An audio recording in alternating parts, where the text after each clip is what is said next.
우리 1절의 말씀을 같이 한번 함께 읽겠습니다.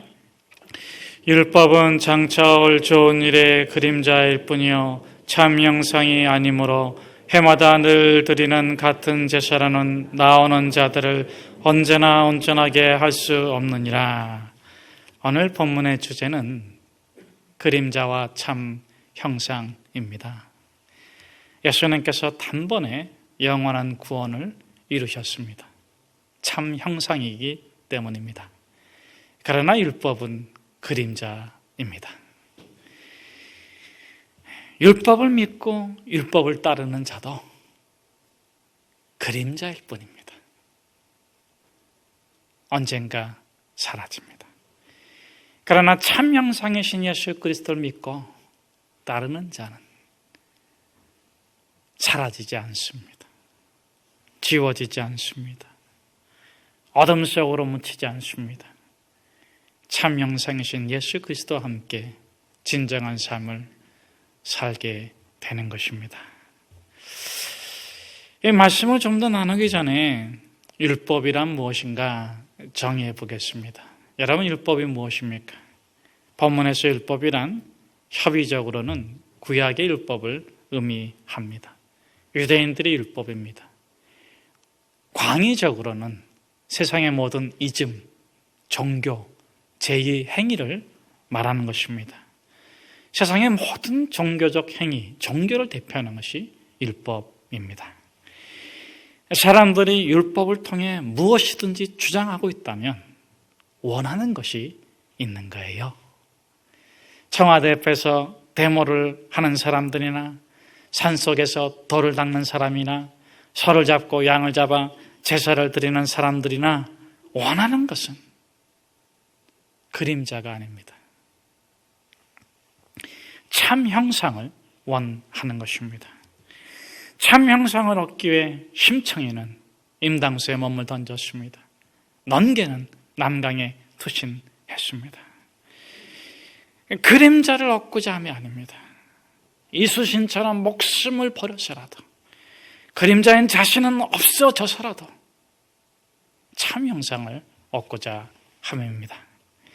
하지만 안타깝게도 율법은 참 형상이 아닙니다. 그림자에 불과합니다.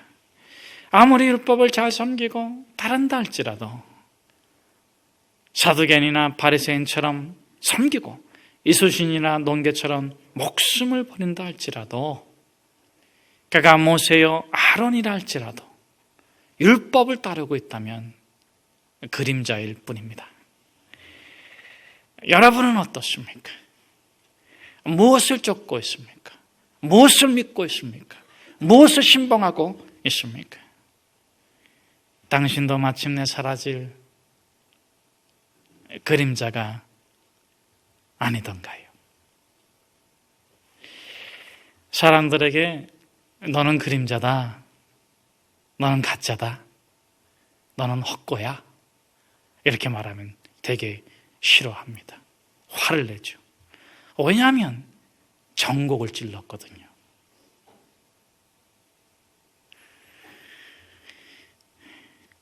가짜인 것을 알지만 인정하고 싶지 않습니다. 인정할 수가 없습니다. 가짜인 것을 알면서 가짜를 가장 싫어하는 존재가 인간이요. 거짓말을 밥 먹듯 하면서 거짓을 가장 증오하는 존재가 인간입니다. 그런 가짜들의 변명이 무엇입니까? 나는 가짜가 아니라 그림자다.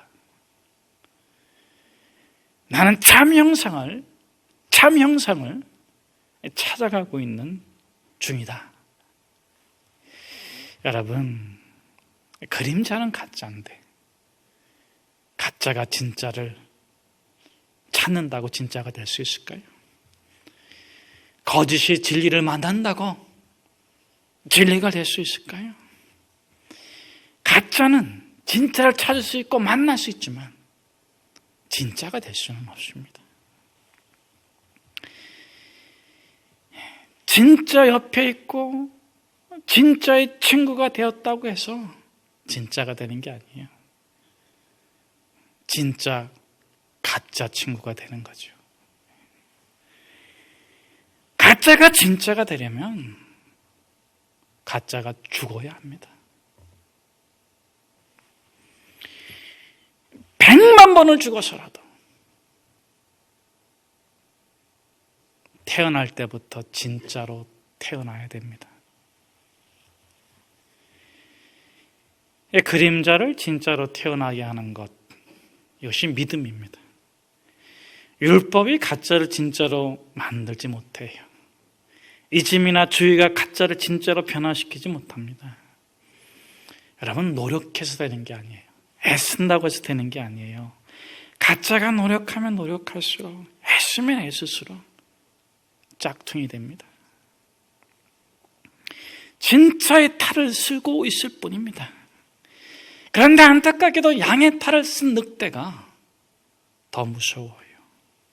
진짜의 탈을 쓴 가짜는 더 진짜처럼 될수록 더 무서운 가짜가 되는 것입니다.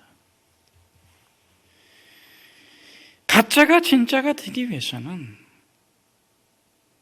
이즘이나 종교가 필요한 것이 아니에요. 믿음이 필요해요. 죽고 살 믿음.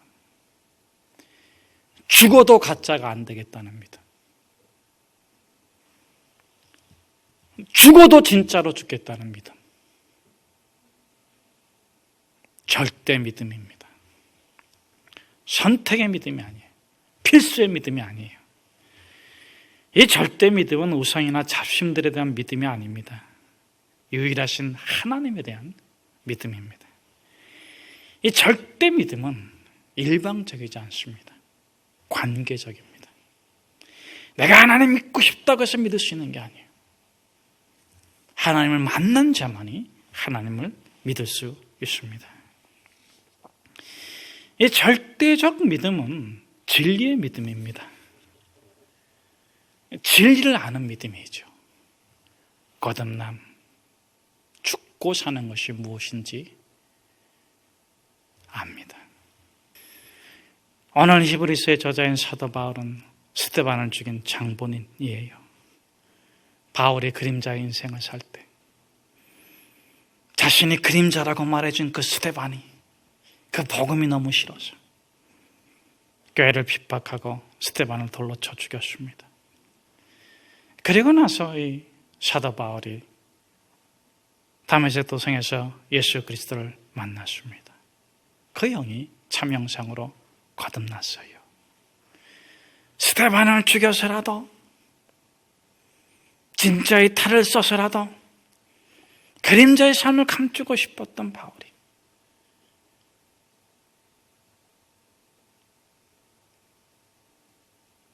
자신의 죽음 앞에서 어떻게 외칩니까? 사망아, 너의 쏘는 것이 어디 있느냐? 사망아, 너의 권세가 어디 있느냐? 우리 주 예수 그리스도로 말미암아 내가 사망을 이겼노라. 할렐루야. 여러분, 삶이 깨어지고 부서지는 고통까지도, 심지어 죽음까지도 환영합니다. 그 일을 당할지라도, 100만 번은 죽을지라도, 1000만 번은 죽을지라도 예수 그리스도의 생명에, 그 부활의 영광에 이르고자 함입니다.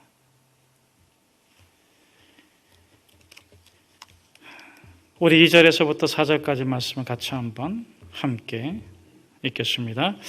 그렇지 아니하면 섬기는 자들이 단번에 정결하게 되어 다시 죄를 깨닫는 일이 없으리니 어찌 제사 드리는 일을 그치지 아니하였으리요.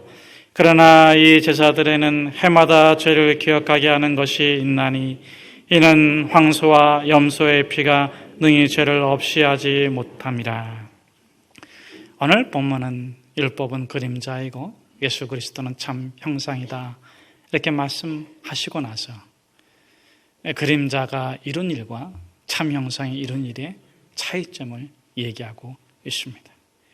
이 히브리서를 받는 초대교회 성도들은 예수 그리스도를 믿어서 구원받았음에도 불구하고 과거로 돌아가고 습관으로 돌아가고 구약으로 돌아가고자 했던 것입니다. 여러분, 왜 예수 그리스도가 오셔야 했는가? 왜 예수 그리스도를 구주로 믿어야 하는가? 율법은 그림자이기 때문이고 예수 그리스도가 참 형상이기 때문인데 그 효력이 다릅니다. 율법, 세상의 모든 종교를 믿고 있는 사람들, 그 사람들과 예수 그리스도를 믿는 사람들이 다른 게 무엇인가? 오늘 본문에서 첫째로 말하는 것은 무엇입니까? 죄에 대한 기억이 다르다. 죄에 대한 기억이 다르다.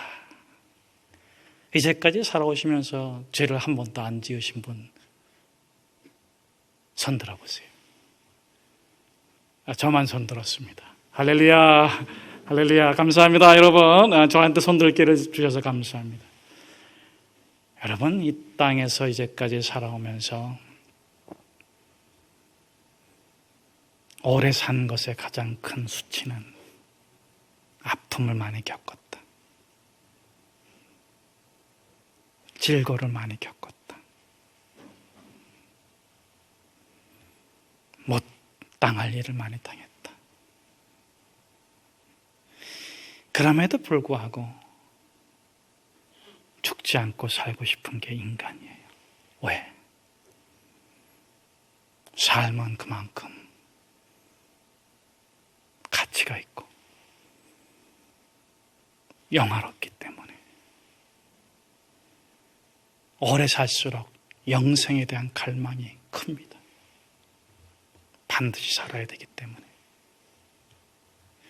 자, 중요한 것은 죄에 대한 기억입니다. 율법을 대표로 하는 모든 종교와 믿음들은 과거의 죄를 기억하면서 뭘 느낍니까? 죄를 깨닫습니다. 저주를 깨닫습니다. 고통을 깨닫습니다. 특별히 구약의 이 히브리 사람들은 매번 제사를 드렸어요. 1년에 한 번은 큰 제사를 드렸어요. 7월 17일 날에는 속죄제를 드렸어요. 자신도 못 드려서 대제사장이 대신해서 드려줬어요. 그때 틀림없이 용서함 받은 것 같은데 그 죄를 다시 기억하면 내가 죄인이구나. 내 죄가 용서받지 못했구나. 불안하고 두렵고 무서워. 그러나 예수 그리스도를 믿음으로 예수 그리스도의 영이요 하나님의 영이신 성령으로 거듭난 자의 특징은 그 죄를 기억하면서 정말 내가 천인공노할 죄인이었는데 예수님께서 그 죄를 용서해 주셨구나. 예수님께서 그 죄를 사해 주셨구나. 죄에 대한 기억이 달라요. 둘째, 우리 5절에서 7절까지 말씀입니다. 같이 한번 함께 읽겠습니다. 그러므로 주께서 세상에 임하실 때 이르시되 하나님이 제사와 예물을 원하지 아니하시고 오직 나를 위하여 한 몸을 예비하셨도다. 번제와 속죄제는 기뻐하지 아니하시나니 이에 내가 말하기를 하나님이여 보시옵소서. 두루마리 책에 나를 가리켜 기록된 것과 같이 하나님의 뜻을 행하러 왔나이다 하셨느니라.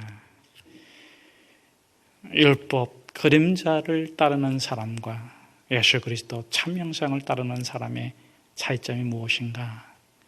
하나님의 뜻을 행하는 데 있어서 다릅니다. 율법, 그림자를 따르는 그림자의 인생은 하나님의 뜻을 행할 수가 없어요. 교회 다니고 봉사하고 섬기고 직분받고 그래도 하나님 뜻대로 못 살아. 왜 그럴까요? 트라우마 때문에. 거기서 벗어나지 못하기 때문에. 결국 자신이 용서받지 못했고 결국 심판받을 거라는 그 두려움이 지배하고 있는 거예요.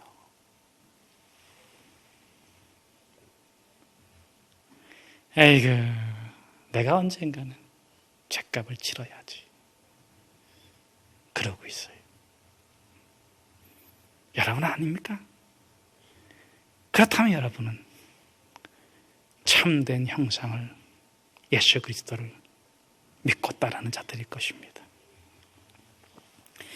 여러분, 트라우마는 외상 후 스트레스 장애라고 우리에게 알려져 있습니다. 개인적 관계에서 생긴 상처 때문에 겪으면 개인적 트라우마하고 또 집단 트라우마가 있습니다. 그것은 재해나 사고로 인해서 겪은 사건 때문에 장애를 겪는 거죠. 그것처럼 율법의 트라우마도 있어요. 이 유대 사람들이 겪는 율법의 트라우마가 뭡니까? 신앙생활하는 사람들이 겪는 이 트라우마가 뭡니까? 해도 안 되더라. 해도 안 되더라.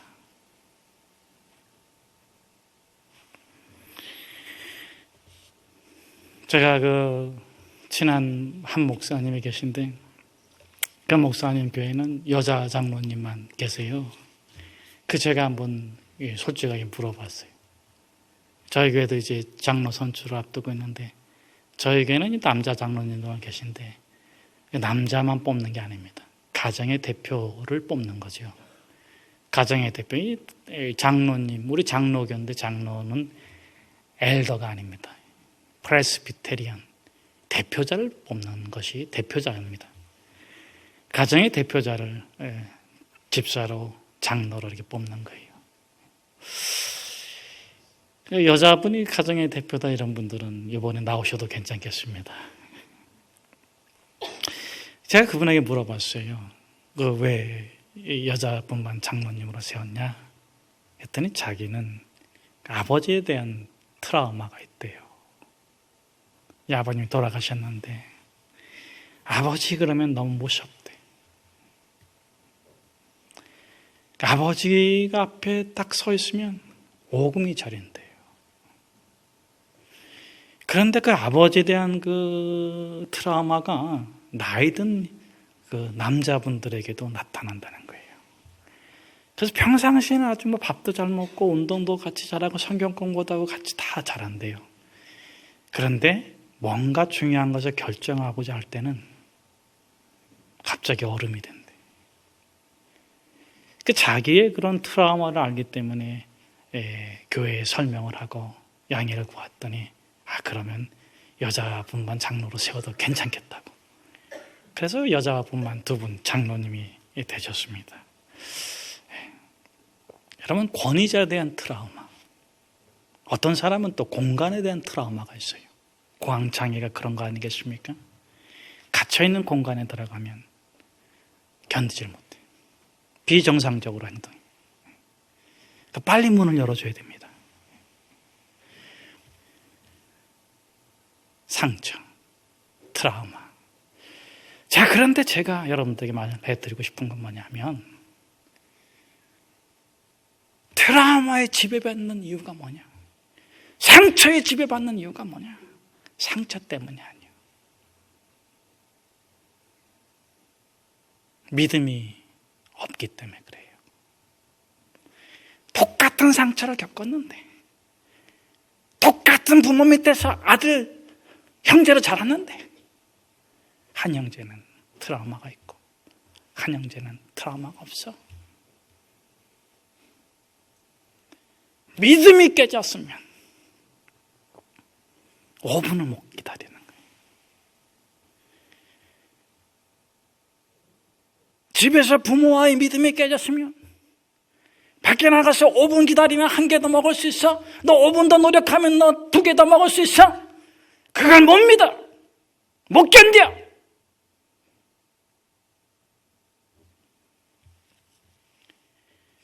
여러분, 트라우마를 극복하고 상처를 극복하고 과거를 극복하기 위해서 그 상처를 가지고 천길을 다녀보십시오. 만길을 달려보십시오. 해결이 됩니까? 깨어집니다. 무너집니다. 그 믿음이 회복될 때 상처가 아무것도 아닌 거예요.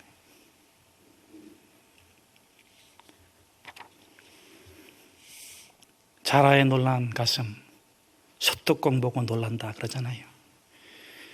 여러분, 상처 치료하겠다고, 트라우마 치료하겠다고 그놈의 자라 찾는다고 삼천리 금수강산을 다녀. 정신 나간 짓이요.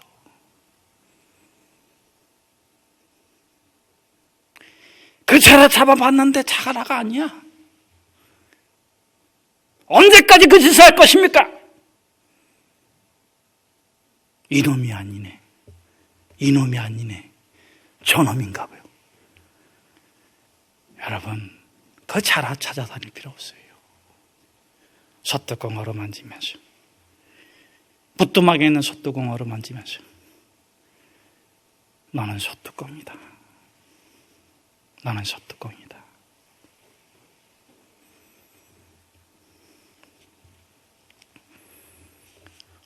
하나님의 뜻을 그림자는 행할 수가 없어. 왜? 믿음이 없어요. 5분을 못 기다려. 그러나 거듭난 사람은, 절대 믿음을 갖고 있는 사람은 환난을 당해도, 권고를 겪어도, 고통을 당해도 진리를 놓지 않습니다. 예수를 놓지 않습니다.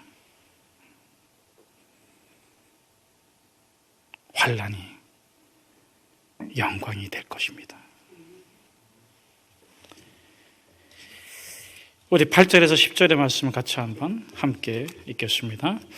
위에 말씀하시기를 주께서는 제사와 예물과 번제와 속죄제는 원하지도 아니하고 기뻐하지도 아니하신다고 하셨고 이는 다 율법을 따라 드리는 것이라. 그 후에 말씀하시기를 보시옵소서 내가 하나님의 뜻을 행하러 왔나이다 하셨으니 그 첫째 것을 폐하심은 둘째 것을 세우려 하심이라. 이 뜻을 따라 우리 예수 그리스도의 몸을 단번에 들이심으로 말미암아 우리가 거룩함을 얻었노라. 세 번째 차이는 무엇입니까? 거룩한 자로 사는 것이, 참형상으로 사는 거예요. 그림자를 따르는 사람은 거룩을 바라보지만 거룩한 자로 못 살아요. 참형상을 바라보지만 참형상으로 못 살아요. 한편의 시로 결론을 대신하고자 합니다. 낙타는 제 어미의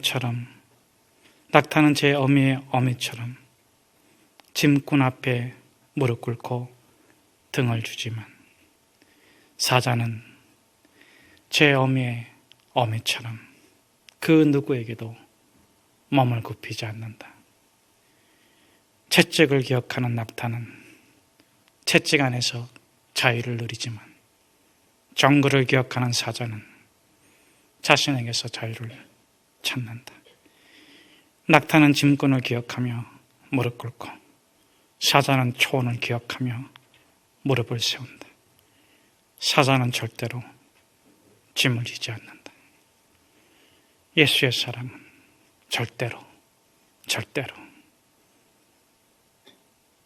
참 형상으로 삽니다. 무릎 꿇지 않습니다.